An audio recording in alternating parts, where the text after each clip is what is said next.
What happens when the man who built a business from scratch realizes he might no longer recognize the culture inside his own stores?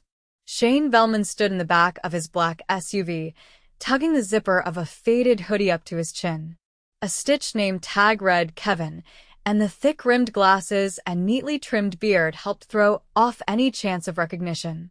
16 fast casual restaurants across the state, each with the same logo, same menu, same promise of service, but only one CEO.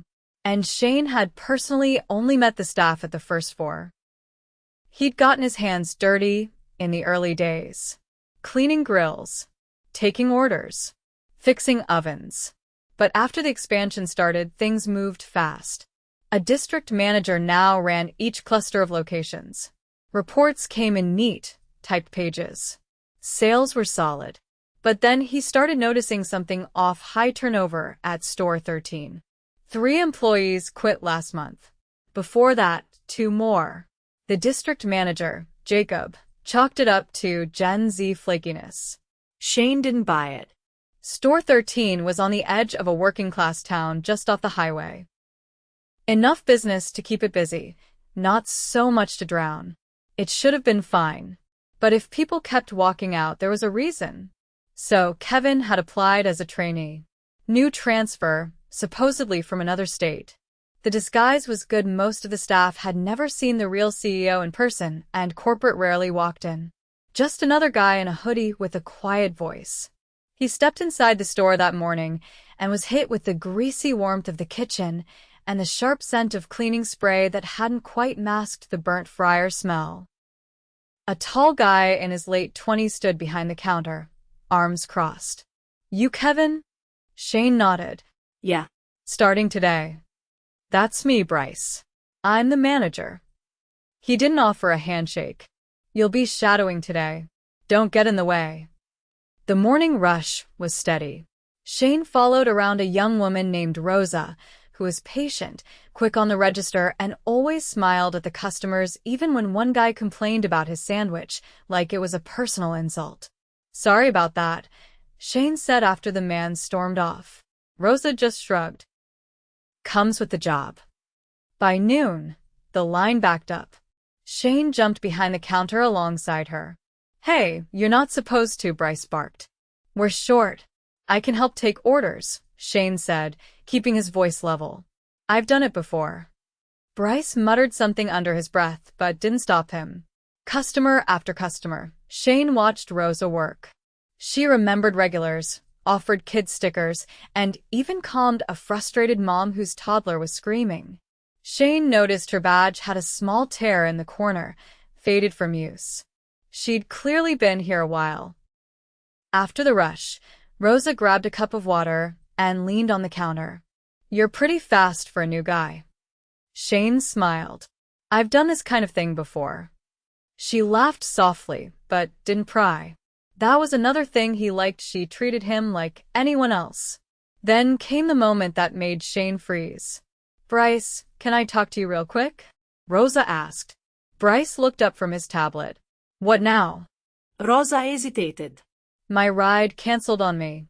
Is there any way I could leave a little early? I don't want to walk home in the dark." Bryce scoffed. "Seriously? You're 23 and can't figure out how to get home." Rosa flinched. "It's just my mom usually picks me up, but her car broke down." "Oh, so now it's my problem? Maybe if you planned better, this wouldn't happen. You want special treatment 'cause you can't adult?" Shane's jaw tightened. A couple of the younger crew members nearby looked down, pretending not to hear. "I just thought maybe since it's low now. Figure it out, Rosa." "I'm not your babysitter," Bryce snapped. "You leave early again. I'm docking your hours next week." Rosa blinked fast, nodded, and walked off to the back room. Shane followed her with his eyes, heart pounding. That wasn't just rude, that was humiliation. And no one said a word. He grabbed a rag, wiped the counter, and forced himself to stay calm. Later, during lull time, he caught Rosa restocking sauces by the drive-through window. "You all right?" he asked gently. She nodded, but her voice was thin. "Yeah. I'll figure something out." I just didn't expect him to say all that. That wasn't okay, Shane said quietly. She looked at him, surprised by his tone. I mean it, he added. She gave a small smile. Thanks, Kevin. You're one of the nicer new guys. He didn't know what hit harder, what Bryce said, or the fact that she thought that kind of treatment was normal. Shane walked out to the parking lot during his break and dialed a number he hadn't used in months. Jacob. It's Shane. I'm at Store til 10. We need to talk. Tonight. That evening, Shane sat in the back of his SUV in the parking lot, the engine off, the air stale. The sun had dipped below the buildings, leaving a dull orange haze behind the strip mall. His phone buzzed. Yeah. Jacob's voice came through, dry and distracted. Don't talk. Just listen, Shane said evenly. I've been working in store 13 since this morning. I'm not hearing rumors. I'm seeing it with my own eyes. A pause. Wait, you're at, I said don't talk.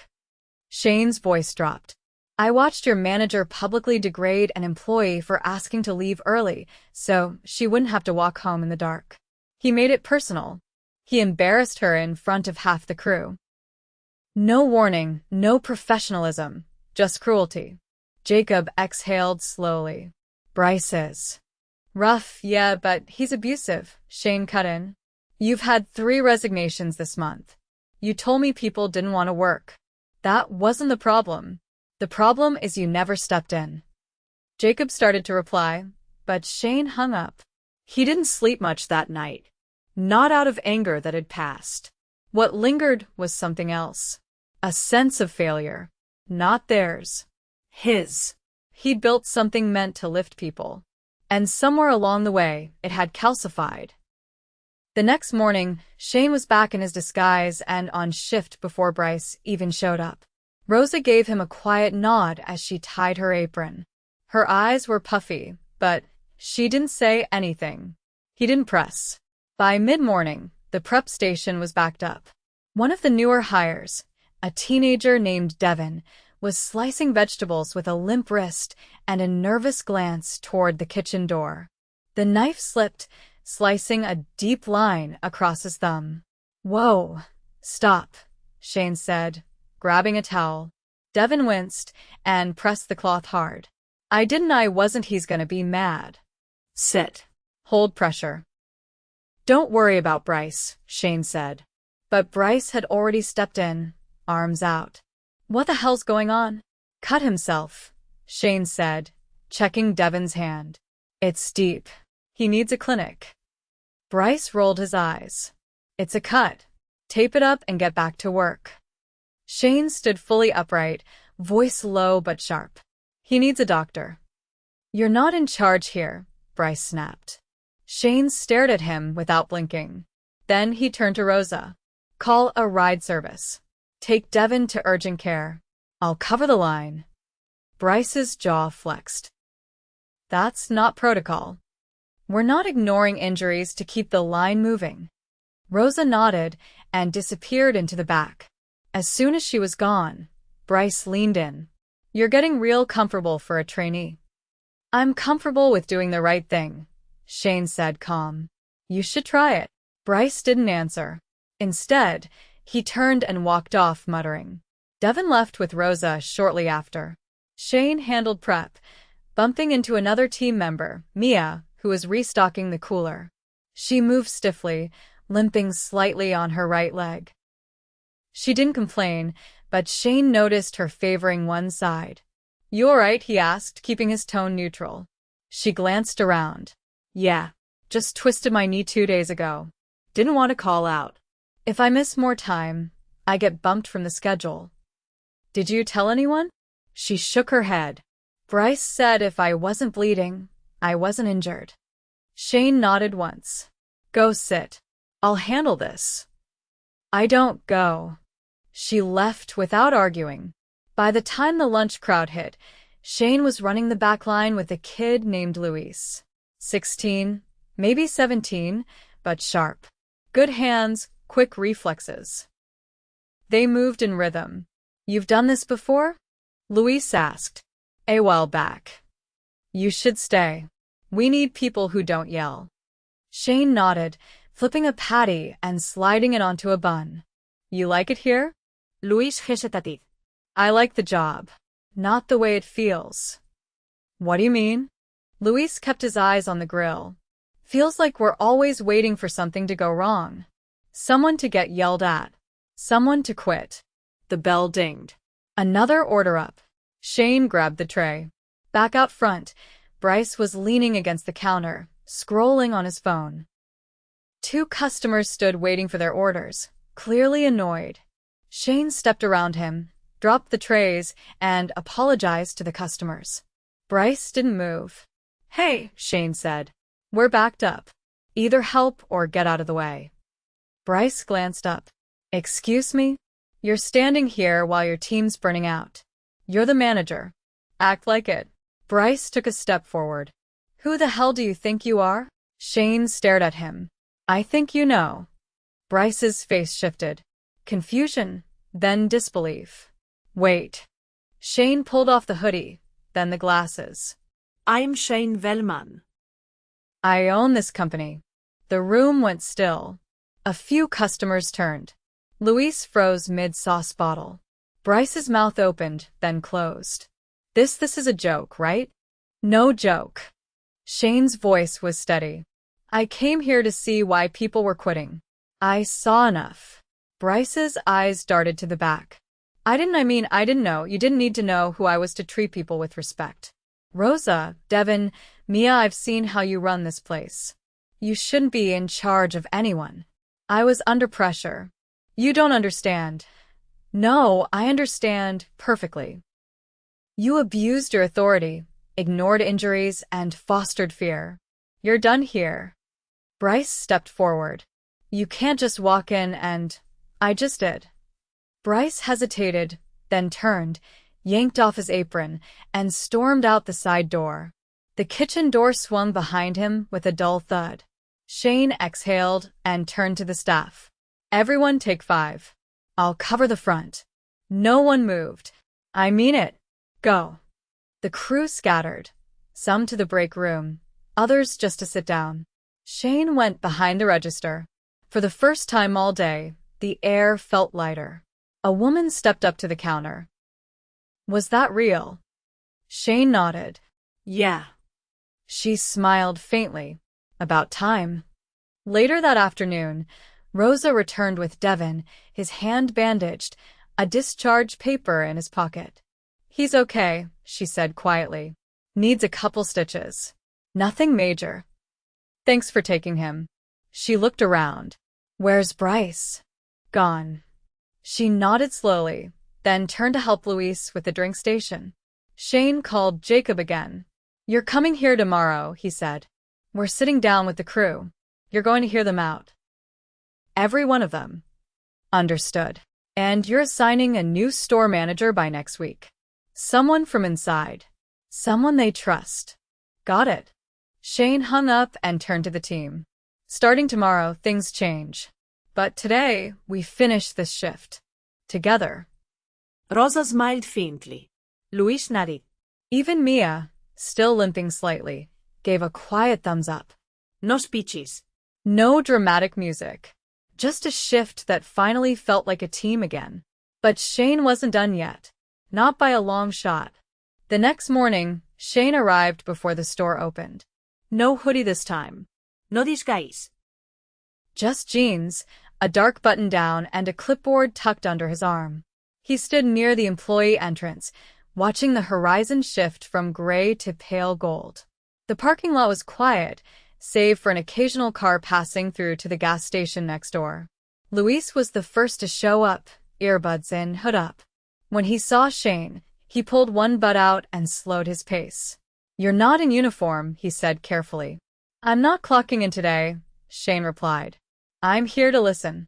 Luis gave a short nod and headed inside. One by one the others arrived, some unsure if yesterday's events were permanent or a weird one-off. Rosa walked in with her head slightly higher than the day before. Devin's hand was wrapped in fresh gauze. He kept it tucked close, but he looked relieved. Mia came in last, knee still stiff, but her apron was already tied and her hair pinned tight. At exactly 8, Jacob pulled into the lot in a white sedan. He stepped out wearing a pressed suit and the tense look of a man who just realized he wasn't in control anymore. Shane didn't wait for him to speak. "We'll use the break room. Keep it short, one-on-one, just you and each employee. I'll stay outside unless someone asks me in." Jacob gave a short nod, lips pressed tight. Inside, the store was quiet except for the hum of the refrigeration units. They wouldn't open to customers until 10. That gave them 2 hours to rebuild what had been cracked wide open. Rosa was the first to speak with Jacob. She came out 10 minutes later, eyes dry, face unreadable. She didn't say a word to Shane, just walked back to the front line and started prepping the condiment station. Mia followed, then Luis. Each took their turn. No one lingered afterward. When Devin came out last, he stopped by Shane near the walk-in cooler. "Thanks for yesterday," he said. "I've had managers before. None of them ever did anything." Shane nodded. "You spoke up in there?" Devin looked down. Yeah. Told him about the way things really were. Not just with Bryce. Shane didn't press for more. He didn't need to. What mattered now was what came next. By mid-morning, the store was open, and customers began trickling in. The team was short-staffed. Bryce's absence meant everyone had to stretch further, but they moved better than before. Orders were still delayed, but no one snapped. Rosa floated between the register and drink station. Devin handled bagging with one hand, and Mia stayed on headset. Luis ran the grill solo, sweat beading at his hairline. Shane helped where he could, but stayed mostly out of the way. He was watching now, not just observing behaviors, but understanding rhythms. There was a difference. Around noon, a woman in her 40s entered, holding a folder and a laptop bag. She glanced around and approached Shane. "Mr. Vellman?" He turned. "Yes." I'm Nadia. "Senior HR from corporate. You asked for someone local to help with restructuring. Thanks for coming. We're starting with this location." They stepped outside into the sunlight. "I need a full review of how Bryce was hired, trained, and evaluated," Shane said. "I want to know what systems let this happen without red flags." Nadia opened her folder.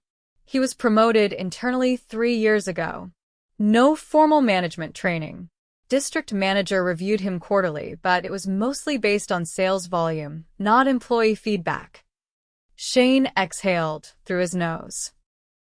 "From now on, I want anonymous quarterly surveys from every store. Questions about leadership, culture, safety. And I want them reviewed directly by someone outside the district." "I'll set that up," she said. He paused, then added, "And we're not hiring externally for the new manager." Nadia raised an eyebrow. "Internal candidate?"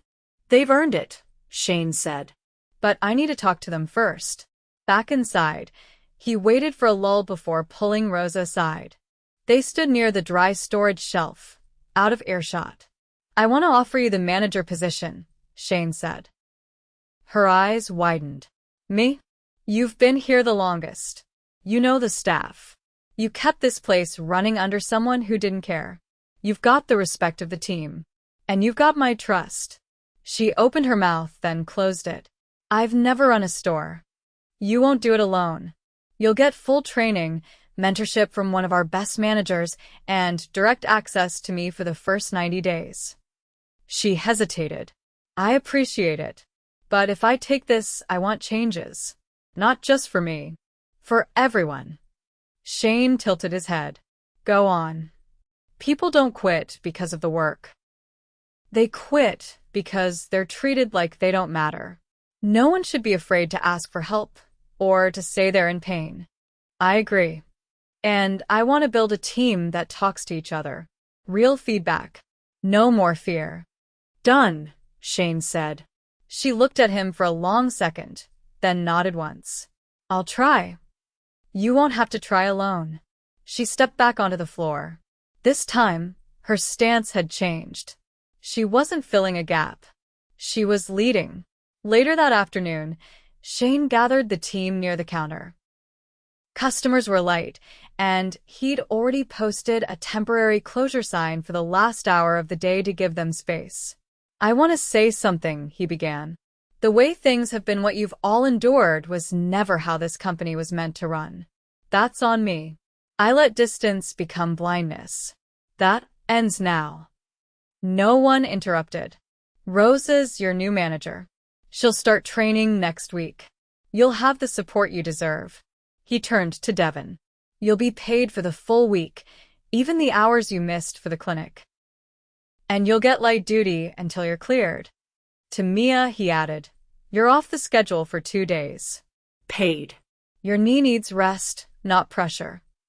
Then to Luis, "You've got potential. You're fast, sharp, and focused. When school's out, I want you in the Leadership Apprentice program, if you're interested." Luis's eyes lit up, and he nodded once. Shane looked across the faces. They weren't relaxed yet, not fully, but they weren't guarded anymore. "This isn't a speech," he said. "It's a promise. What happened here won't happen again. Not in this store. Not in any of them." He stepped back. The team broke into motion again, cleaning, organizing, talking in low voices. Not cautious anymore, but collaborative. In the back, Jacob waited with Nadia. "We good?" he asked. "No," Shane said. "We're just getting started." The following week began with overcast skies and a chill in the air that hadn't been there the day before. It was the kind of weather that made early mornings feel heavier, but inside Store 13, things were beginning to move differently. Rosa stood by the prep counter, her sleeves rolled up, clipboard in hand. She'd just finished assigning positions for the morning. Luis on grill, Mia on front register, Devon helping with packaging and inventory, where he wouldn't strain his hand. Every choice had a reason behind it, matched to what each person could genuinely handle. She wasn't guessing. She'd spent the past few days asking real questions and listening carefully to the answers. Shane arrived just after opening, keeping his distance as promised. He watched from a quiet corner table, sipping a coffee, making notes. It wasn't surveillance, it was confirmation. He wanted to see if the culture shift they'd sparked would stick when no one was watching. It did. Customers were greeted naturally, not forced. The team moved with a rhythm that still had rough edges, but no longer felt like it was running on anxiety. There were mistakes. Mia dropped a drink lid. Luis handed out one wrong order, but no one panicked. They handled it, apologized, fixed the issue, and kept going. At 10:30, Shane met Rosa outside near the delivery bay, where she was checking the incoming produced shipment against the invoice. "I saw you moved Luis off register today," Shane said. He asked. Said he wanted to try the grill again. I told him if he could keep pace without skipping safety steps, he could have it. Shane nodded. "How's it going?" "He's slower than he thinks he is, but he's learning." She flipped a page on the clipboard. "Deliveries short on tomatoes. Again. That's the 3rd time this month." "I'll call the supplier," Shane said. "If they can't meet our standards, we stop using them." Rosa scribbled a note. "I've also started logging every equipment issue. The freezer door's seal is wearing out. It leaks cold air and builds ice on the inside. Send me the list when you're done. I'll get maintenance out here." She paused, then asked, "You still planning visits to the other stores?" "Yes." "This one matters, but it's not the only place that needs fixing." "Good," she said. "Because if this was happening here, it's happening somewhere else too." Inside, Devon was helping Mia restock condiments during a break in orders. He moved slowly but precisely, using his uninjured hand while balancing the tray against his hip. He didn't complain, didn't rush. "You need help with that?" Mia asked, catching the tray before it tilted. "Nah, I got it. Just gotta adjust." She held the tray steady anyway. Adjusting's easier with backup. Devon gave a quiet nod, then dropped the last sauce container into place. In the back, Luis finished wiping down the grill and walked over to Rosa. "Grill temps off. It's running hotter than it says. I burned the edges on 2 patties." "Good catch," she said. "Pull it offline for now. Use station 2 until we calibrate it." Luis hesitated. That'll slow us down. Better slow than sick customers. He nodded and moved toward the second station without another word. By mid-afternoon, a black SUV pulled into the lot. Shane noticed it immediately. It wasn't Jacob's. It was from corporate. A man in his 50s stepped out, tall, gray-haired, with a leather portfolio tucked under his arm. His name was Grant Barrow, head of regional operations. Shane had only met him twice before. He hadn't been scheduled to visit. Shane met him outside. Didn't expect you today, Shane said. I heard about the transition here. Thought I'd see it myself. You'll want to speak with Rosa, not me. Grant raised an eyebrow. You're not running the show? I'm here to support, not direct. Grant followed Shane inside and observed quietly as Rosa coordinated a quick shift change. One of the part-time closers had called out, and she was adjusting the schedule to cover the gap without pulling a double herself. She sent Mia home early, knowing her knee was still stiff, and called in a floater from a nearby store who she'd already built rapport with earlier in the week. Grant waited until things settled before pulling her aside. I'm Grant. Regional operations. I reviewed your file. You weren't on any promotion track before this. I know. You're handling this store now? Yes. Why do you think you're the right person? Rosa set down the tablet she'd been using to adjust the POS schedule. Because I've seen what happens when the wrong person's in charge. I don't want people to feel like speaking up makes things worse. I'm not here to climb. I'm here to fix things. Grant studied her. And if the numbers drop? If the team likes you, but the sales suffer? I'll adapt. But I won't run this place by fear. That model's broken. He didn't respond immediately. Then he turned to Shane. She's got a clean presence. Direct answers. You trust her? With the store? Completely. Grant nodded once. Then I won't interfere. He left without fanfare. That evening, after the last rush, Rosa met with the team in the back. Shane stood nearby, but let her lead. I know things are still uneven. Some of you are covering shifts we shouldn't have to. That's temporary, not permanent. I'm building a hiring plan to bring in 2 more part-timers. 1 for prep, 1 for closing. Luis leaned against the wall. How do we know it won't go back to how it was? Because we're not pretending anymore, Rosa said. If something's wrong, I want to hear it. And if I don't handle it right, you go to Shane. No punishment. No silence. Mia added. What about evaluations? Bryce used those to cut hours if he didn't like someone. No more one-person evaluations, Rosa said. We're doing peer feedback. You'll evaluate each other, and I'll factor that into raises and promotions. Devin glanced at Shane. Are all stores going to do that? Shane answered, they will. Starting next quarter.